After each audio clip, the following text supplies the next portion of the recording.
Parang malungkot ka pa rin. Nanay na nga lang po meron ako kasi matagal na patay si tatay. Tapos iniwan pa ako ni nanay.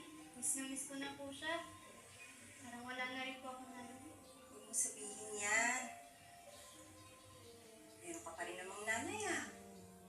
Ako? O diba, pwede mo rin naman akong ituring na parang mama mo?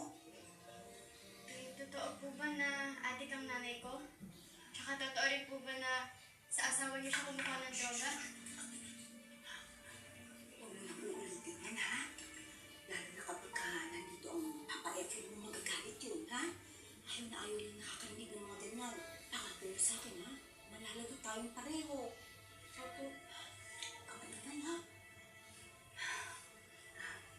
Gusto mo bang mag-merienda?